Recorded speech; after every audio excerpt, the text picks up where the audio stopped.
Bienvenue dans la saison 2 de Clinique du crime, une saison que j'ai choisi d'appeler Les corps blessés. Des femmes, uniquement des femmes, des trajectoires où le corps encaisse tout avant que les mots n'arrivent, où la peau garde l'histoire que personne n'a voulu entendre, où la survie devient la première langue. Ici, on ne parle pas seulement de crimes, on parle de ces femmes cabossées, de leur silence, de leurs fractures, de ces blessures anciennes qui continuent de vivre en elles bien après les faits. Dans cette saison, on explore ce que les violences font au corps, comment elles sculptent une manière d'être en vigilance, en fuite, en déséquilibre constant. Et pour ouvrir cette traversée, on commence par l'histoire d'une femme qui n'a jamais été protégée, Aileen Wuornos. Avant les meurtres, avant les routes nocturnes, avant les journaux, il y a une vie fracturée, une enfance abandonnée, une adolescence dehors, un corps exposé au monde, sans aucun refuge. Dans cet épisode, on remonte le fil de cette existence blessée, non pas pour excuser, mais pour comprendre ce que la société n'a jamais voulu voir.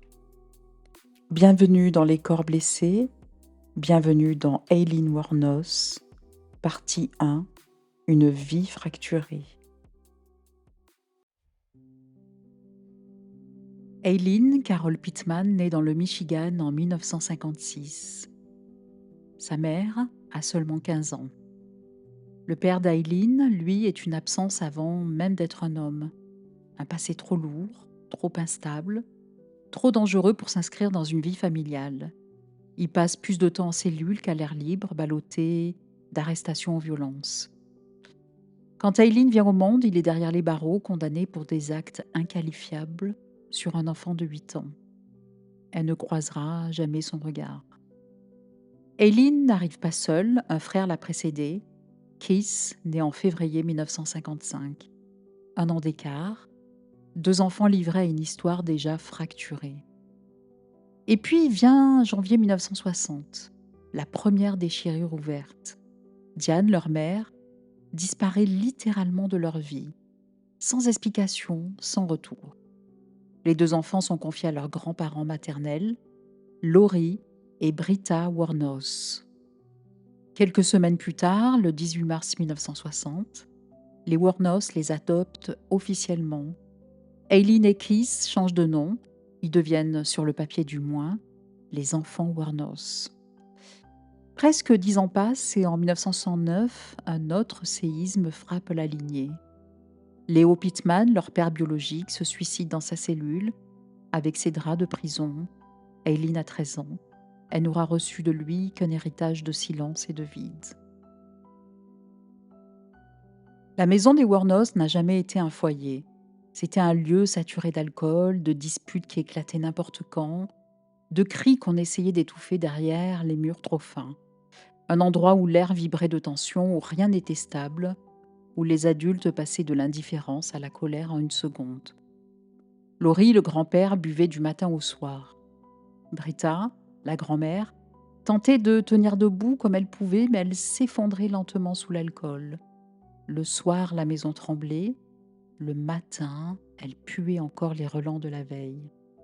Ce n'était pas un lieu de protection, c'était un champ de mine. Un endroit où Aileen apprenait à se cacher, à se durcir, à disparaître pour éviter l'explosion suivante. Très tôt, la vie d'Aileen déraille. Son enfance est traversée par des abus sexuels répétés, venant d'hommes de son entourage, y compris de son propre grand-père. Rien dans ces premières années ne ressemble à une protection. Tout respire la peur, la confusion, l'abandon. À 14 ans, elle tombe enceinte. Elle raconte qu'un inconnu l'a agressée. La grossesse est dissimulée, puis gérée loin du foyer familial. On l'envoie à la maison des mères célibataires de Détroit. Le 23 mars 1971, elle accouche d'un petit garçon. L'enfant est immédiatement confié à l'adoption. Il disparaît de sa vie aussi vite qu'il y est entré. Quelques mois plus tard, en juillet de la même année, un autre choc frappe la famille. Britta, la grand-mère, meurt d'une cirrhose du foie. Après ça, le foyer se fissure pour de bon. Le climat devient encore plus instable, plus tendu, plus imprévisible. Et puis vient le moment de rupture. Aileen a 15 ans, quand son grand-père la met dehors. Une phrase, une porte qui claque et plus rien.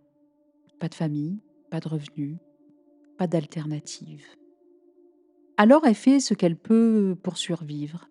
Elle commence à se vendre sur les routes qui bordent le Michigan. Elle dort dehors, dans les bois, dans des voitures abandonnées.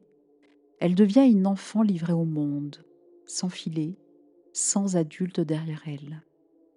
Une trajectoire qui déjà s'écrit dans la survie pure. À partir de la fin des années 70, la vie d'Aileen s'enfonce dans une succession d'arrestations et de dérives. Elle est d'abord interpellée pour conduite dangereuse et usage d'armes à feu depuis une voiture.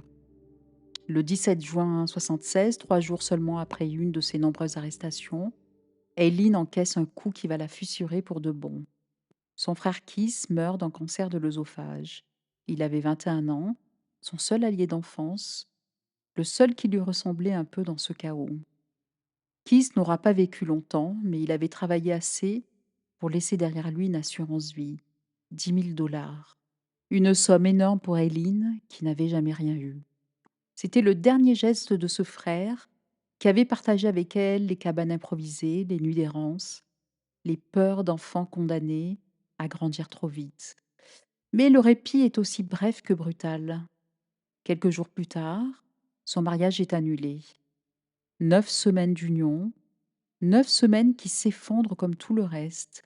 Et Aileen se retrouve là où la vie la ramène toujours, seule, debout, sans personne pour la retenir. Les années suivantes, les arrestations s'enchaînent, attaques à main armée, chèques falsifiés, vol de voitures, fausse identité, armes retrouvées sous les sièges. Aileen navigue entre les motels, les bars et les routes de Floride, vivant de prostitution et de petits délits pour survivre. Et puis, au milieu de ce chaos, de ces motels battus par le vent et de ces routes qui n'en finissent jamais, quelque chose arrive. Pas une pause, pas un miracle, une rencontre. C'était un soir, comme les autres dans un bar de Daytona, un de ces lieux où Aileen passait plus pour oublier que pour boire. Elle y traînait son corps comme on traîne une valise trop lourde, épuisée, sans illusion, prête à repartir d'un instant à l'autre. Et c'est là qu'elle la voit. Tire-amour. Pas un grand choc, pas un coup de théâtre, plutôt une présence. Quelque chose de stable, de solide, de vivant. Une femme qui travaille comme femme de ménage dans un hôtel, les épaules un peu voûtées, le regard franc, l'allure discrète, mais avec une douceur qui frappe plus fort que n'importe quel cri. Entre elles, il n'y a pas d'étincelle hollywoodienne, il y a mieux, une reconnaissance. 2 vies cabossées qui se repèrent à travers la fumée du bar, 2 solitudes qui d'un coup respirent à la même vitesse. Aileen, habituée aux relations de passage, aux nuits sans lendemain, sent quelque chose bouger, une fissure dans l'armure, comme si, pour la première fois, quelqu'un ne la voyait pas comme un corps, mais comme un être vivant. Elle parle, elle rit un peu, elle se raconte des morceaux de vie, sans phare, sans mise en scène, et cela suffit. Quelques jours plus tard, elles s'installent ensemble.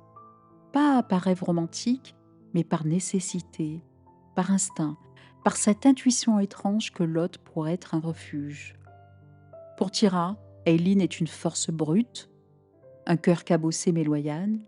Pour Aileen, Tira devient un centre de gravité, un ancrage, la seule personne qu'elle s'autorise à aimer vraiment.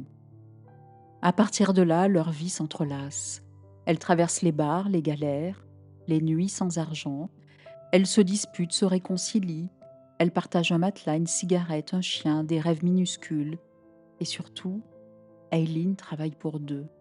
Elle marche sur les routes de Floride pour payer le loyer, remplir le frigo, garder Tira près d'elle.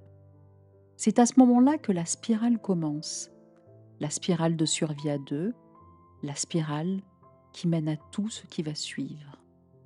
Car pour Aileen, garder Tira, c'est rester en vie. Avec Tyram, Aileen tient debout comme elle peut. Elle arpente les routes pour payer les nuits d'hôtel, le frigo, les cigarettes, les bières qu'elle partage. Elle marche, toujours. Des kilomètres de bitume, des centaines d'hommes, des voitures qui s'arrêtent, ou non. La routine d'une survie sans repos. Mais plus les semaines passent, plus la tension monte. Aileen est fatiguée, éreintée physiquement et nerveusement. Son système est une alarme permanente. Elle ne dort presque plus. Les hommes qu'elle rencontre ne sont pas des clients, ce sont des risques. Chaque trajet pourrait être le dernier. Et puis, arrive ce soir-là, le 30 novembre 1989. Une route de Floride humide, isolée, éclairée par les phares d'une voiture mal garée. Aileen monte avec un homme plus âgé, Richard Mallory. Un type silencieux, nerveux, difficile à décrypter. Il roule, il s'enfonce dans une zone boisée, un endroit où personne ne passe. Ce qui se passe ensuite, Aileen en a donné la version. Elle dit qu'il a menacé, attaché, agressé, violemment, qu'elle a cru qu'elle n'en sortirait pas vivante. Elle raconte avoir senti cette vieille peur revenir, celle d'avant les mots, celle qui prend à la gorge et qui brûle dans la colonne vertébrale. Ce moment où le corps comprend avant la pensée que tout peut basculer. Elle réussit à se libérer, elle attrape son arme, la panique monte d'un coup brutal, total. Elle tire. Pas pour voler, pas pour tuer, pour vivre, pour sortir de cette voiture, pour revoir Tira. Le coup part, puis un autre, et le silence tombe sur la forêt. Aileen sort tremblante, hagarde, le souffle court. Elle le répétera toujours. Elle a réagi comme quelqu'un qui se défend, comme quelqu'un qui avait déjà failli mourir trop souvent dans sa vie. Ce soir-là, dans cette clairière, quelque chose se fissure irrémédiablement. Elle rentre comme on revient d'un champ de bataille, vidée, glacée, incapable de réfléchir. Elle raconte partiellement à Tira sans tout dire. La peur d'être abandonnée est trop forte, la honte aussi. Alors, elle continue. Elle reprend la route, comme si le monde pouvait l'avaler si elle s'arrêtait trop longtemps. C'est le premier pas, le point de rupture, le moment où la survie dépasse la raison, où la ligne qu'elle tenait depuis l'enfance se brise sous le poids de l'effroi. Et à partir de là, rien ne sera plus jamais simple. Après cette nuit dans la forêt, Aileen n'est plus la même. Quelque chose en elle s'est tordu pour de bon. Elle le dira plus tard. Elle voulait arrêter. Arrêter les routes, arrêter les voitures qui freinent dans la nuit, arrêter ce métier qui lui rongeait le corps et la tête. Elle voulait souffler, vivre autrement, trouver un travail, n'importe lequel, sortir de cette spirale qui la mettait en danger chaque soir. Mais une vérité simple la rattrape. À la maison, il y a Tira, Tira qu'elle aime, Tira qui ne travaille pas, Tira qui dépend entièrement d'elle. Les factures s'accumulent, le loyer, la nourriture, les cigarettes, les bières du soir, la vie quotidienne banale et lourde qui coûte plus cher qu'on ne croit. Et Eileen, dans sa tête, fait l'équation. Si j'arrête, on s'effondre toutes les deux.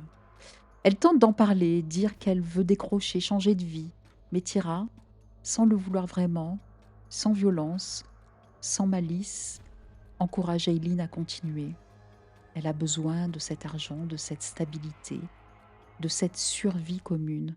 Alors, doucement, presque imperceptiblement, elle pousse Eileen à reprendre la route. Ce n'est pas une manipulation spectaculaire, c'est plus subtil, plus triste, plus humain. Une phrase lancée en l'air, on n'a pas d'autre choix. Une inquiétude pour le loyer, le soupir à la fin du mois, le rappel qu'il faut bien manger, vivre, payer la chambre d'hôtel. Et Aileen, qui aime Tira comme on aime une bouée, comme on aime un dernier espoir, cesse d'écouter sa peur. Elle ravale son traumatisme dans un coin de son corps, elle ravale son envie de fuir, et elle repart. Elle remonte dans les voitures, elle retourne sur les routes, elle fait taire la panique qui lui serre la gorge. Elle se dit que ce sera juste quelques semaines, le temps d'économiser, le temps que quelque chose change. Mais rien ne change, et la spirale recommence. Chaque nuit, un autre risque. Chaque client, une possibilité d'effondrement. La tragédie se remet en marche et Eileen, malgré elle, suit le mouvement. Alors elle reprend la route, encore, et c'est là que tout dérape. Car après un premier meurtre, même vécu comme un acte de défense, quelque chose change dans le regard.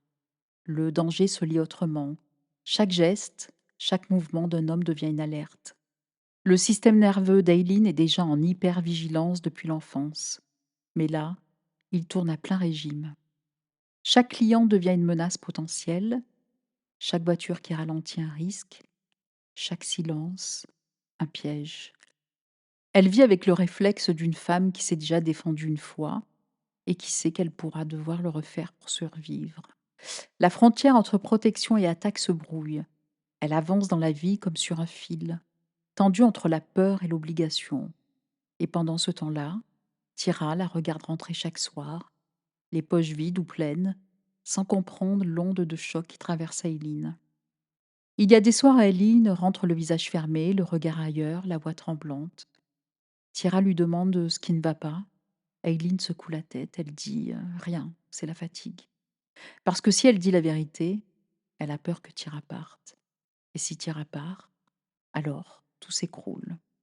Alors elle se tait, elle garde tout en elle, et elle repart le lendemain. Encore.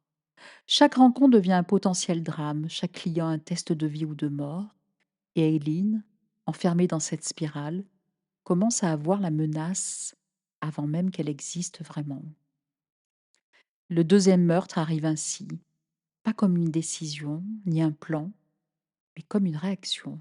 Une réaction de survie dans un monde où la peur ne se dissipe jamais, où les hommes qu'elle croise ont parfois des gestes brusques, des paroles qui claquent, des regards qui réveillent tout le passé en une seule seconde. Il suffit d'un mot mal placé, d'un mouvement trop rapide, d'une ceinture qui bouge, d'un souffle trop près, et Aileen bascule dans la même panique que dans la forêt. La même sensation, c'est lui ou moi. Alors elle tire, puis un autre, et encore un. Un homme, puis deux, puis trois, jusqu'à sept. 7 hommes qui croisent sa route entre 1989 et 1990. 7 rencontres où tout dérape. 7 accélérations de terreur où son corps répond avant sa pensée.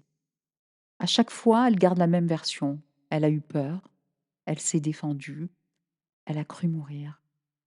Et même si certains gestes dépassent le cadre d'une défense, même si la réalité est plus trouble, plus chaotique, plus floue, dans son corps, dans sa tête, dans sa mécanique interne, c'est toujours la même logique qui se rejoue. Survivre, protéger Tira, tenir debout.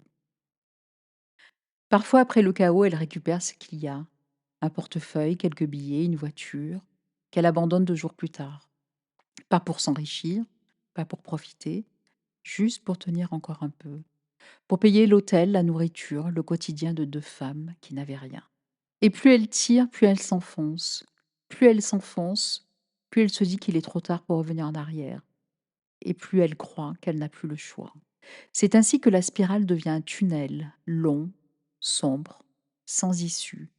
Et au bout de ce tunnel, il y a la police, les preuves, les témoins, les voitures abandonnées, les corps retrouvés. Et Tira, parce que Tira, elle aussi, va devenir un pivot, mais cette fois, dans l'autre sens. Au début, Aileen protège Tira comme on protège une braise dans un vent violent. Elle cache tout, elle porte tout. Elle veut préserver leur petit monde, bancal, fragile, mais à elle. Mais plus les meurtres s'enchaînent, plus quelque chose se délite.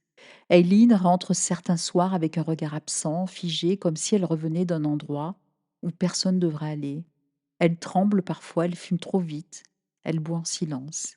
Et Tira voit tout. Elle ne comprend pas tout, mais comprend que quelque chose a changé. Kaylee n'est plus exactement celle qu'elle a aimée au début. Une ombre s'est glissée entre elles deux. Elles se disputent plus souvent, elles manquent d'argent, elles déménagent sans cesse. Les chambres d'hôtel deviennent des refuges précaires, où la peur circule plus vite que l'air. Aileen tente parfois d'arrêter, de dire on peut trouver un autre boulot, on peut faire autrement. Mais la réalité la rattrape. Les factures, les dettes, les habitudes et cette dépendance silencieuse entre elles deux. Tira n'est pas malveillante, elle est juste fatiguée, perdue et dépendante de l'argent qu'Aileen rapporte. Alors elle ne dit pas arrête, elle dit tiens encore un peu, on n'a pas le choix. Et Aileen, qui a construit toute sa stabilité autour de Tira, entend ça comme un verdict. Si j'arrête, je la perds. Si je continue, je me perds moi. C'est un dilemme sans issue, une équation insoluble. Pendant ce temps, la route continue, les clients aussi, et les meurtres dans la tête d'Aline se mélangent entre défense, panique, colère, anticipation. Tout devient flou. Et un soir, après un énième retour tardif, quelque chose se brise dans le silence de la chambre d'hôtel. Tira dit je n'en peux plus. Pas du travail d'Aileen, pas de l'argent, de tout, de cette vie qui les étouffe. Elle envisage de partir, retourner dans sa famille ou chercher du travail ailleurs. Et là, c'est Aileen qui panique. Pas avec une arme, ni avec de la violence. Avec cette peur archaïque, animale, d'être abandonnée. La même peur que celle de l'enfance. La même que celle des routes. La même que celle de la forêt. Elle supplie, elle promet, elle pleure. Elle dit je vais m'en sortir, je vais arrêter. Mais elle ne peut pas, elle est déjà trop loin. Les meurtres sont derrière elle comme des pierres qu'elle traîne à des chevilles. Elle le sent, quelque chose approche. Ce n'est plus une spirale, c'est un compte à rebours. Et c'est précisément à ce moment-là que la police commence à tourner autour. Les témoignages se croisent, les descriptions se rapprochent, les voitures retrouvées parlent, les corps aussi. Un visage revient toujours, une femme blonde, usée, nerveuse, souvent vue en duo avec une autre. On murmure leur nom dans les dîners et les bars. La rumeur enfle et un soir, un enquêteur dit on a un duo de femmes, suivez la piste. À partir de cet instant, tout converge vers elles, vers le lieu où elles habitent, vers cette chambre où Tira commence à vouloir s'échapper et où Aileen commence à sentir que sa survie tient un fil. Et ce fil, il va lâcher. Les policiers tournent autour d'elle depuis des semaines. On parle de deux femmes vues ensemble dans des voitures retrouvées abandonnées, dans des bars mal éclairés, dans des stations-service, où l'on se souvient d'un rire, d'une cigarette, d'un regard fuyant. Un jour, la pression devient trop forte. Tira sent que tout peut s'effondrer. Elle ne le dit pas, mais Aileen le voit. Ses mains tremblent. Elle évite les questions, elle pleure parfois, seule dans la salle de bain, et l'amour, ce lien fragile qui les tenait, devient une corde trop tendue. Puis survient l'événement qui bascule tout. Un appel de la famille de Tira. Il lui demande de rentrer, de quitter cette vie, de quitter Aileen. Et Tira accepte. Aileen tombe de haut, la panique la submerge. Celle qui partageait son lit, ses cigarettes, ses espoirs, ses restes d'humanité, part. Juste comme ça, sans plan commun, sans promesse de revenir. Elle lui dit au revoir dans une gare, comme dans une scène trop lente, trop réelle. Tira monte dans un bus. Aileen reste sur le trottoir, les poings serrés, la gorge nouée. Elle regarde l'arrière du bus s'éloigner. C'est comme regarder sa vie entière se retirer en marche arrière. À peine arrivée chez sa sœur, Tira est contactée par les enquêteurs. Ils ne l'accusent pas, ils ne l'insultent pas. Ils lui disent seulement on sait qui est derrière les meurtres et on sait que vous pouvez nous aider. Sinon, vous risquez d'être impliqué. La peur fait le reste, pas la haine, pas la vengeance, la peur pure. La police lui propose un marché, elle passe un accord d'immunité. En échange, elle doit emmener Aileen à avouer. Au téléphone, en direct, en piégé. Elle accepte, parce qu'elle veut vivre, parce qu'elle veut s'en sortir, parce qu'elle n'a jamais eu la force de tenir cette histoire jusqu'au bout. Alors elle appelle Aileen, plusieurs fois. Elle pleure. Elle dit qu'elle a peur d'être arrêtée, qu'elle risque la prison, qu'elle a besoin qu'Aileen dise la vérité. Et Aileen, de son côté, ne comprend pas tout. Elle se dit que Tira est en danger et que la police la traque, que si elle parle, Tira sera épargnée. Alors Aileen se sacrifie, elle tombe dans le piège, elle dit tout. Elle confirme ce que la police attend, elle prend tout pour elle. Et la police, de son côté, enregistre, mot après mot, respiration après respiration. C'est fini. Le lendemain, ils viennent l'arrêter, calmement, dans un bar. Elle boit une bière. Elle ne résiste pas. Elle dit simplement: «Je savais que vous viendriez».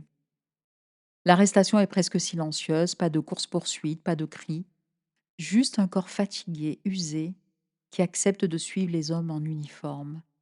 Mais la vraie chute se joue ailleurs. Elle se joue quand Aileen comprend que Tira a parlé. Pas avec violence, pas avec rage, avec ce regard qu'ont ceux qui n'espéraient plus rien et qui ont perdu même ça. Au procès, Tira témoigne. Elle raconte tout. Elle pleure, elle dit qu'elle avait peur, qu'elle n'avait pas le choix. Et Aileen, au fond de la salle, la fixe, pas avec haine, avec quelque chose de plus tragique, un mélange de résignation et d'amour brisé. Elle comprend enfin que tout est terminé, la spirale, les routes, les nuits à deux, les promesses, les mensonges, les survies partagées. Tout se dissout dans la lumière crue du tribunal. C'est la fin d'un monde qu'elle avait construit de ses mains tremblantes, la fin d'un amour fragile devenu piège, la fin d'une trajectoire née dans la peur et qui s'achève dans le silence. Aileen Wuornos ne tombe pas d'un coup, elle tombe lentement, comme un arbre dont les racines n'ont jamais eu de terre. Après son arrestation, tout s'accélère, les preuves s'empilent, les témoignages convergent. La voix de Tira enregistrée par la police devient l'élément central. Et Aileen, déjà brisée, déjà évacuée d'elle-même, porte tout. Elle assume, elle encaisse. Elle ne se défend presque plus. Le procès ne dure pas longtemps. La Floride est un État où la peine capitale fait partie du paysage judiciaire. Le verdict tombe comme prévu. Condamnation à mort. Elle est envoyée dans le couloir de la mort. Elle y reste plus de 10 ans. 10 ans à se désagréger lentement, à se méfier de tout, à se renfermer dans sa propre histoire, jusqu'à brouiller les frontières entre réalité, colère, paranoïa et mémoire. Et puis le 9 octobre 2002, l'État applique la sentence.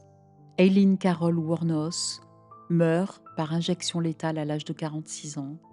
La chronologie s'arrête là, seule, dans une salle froide, après une vie qui n'aura ressemblé à aucune autre. Voilà pour l'histoire, nette, posée, exacte. Maintenant que tout est dit, maintenant que la trajectoire complète est devant nous, on peut ouvrir la deuxième partie. La partie qui éclaire, la partie qui explique, la partie clinique.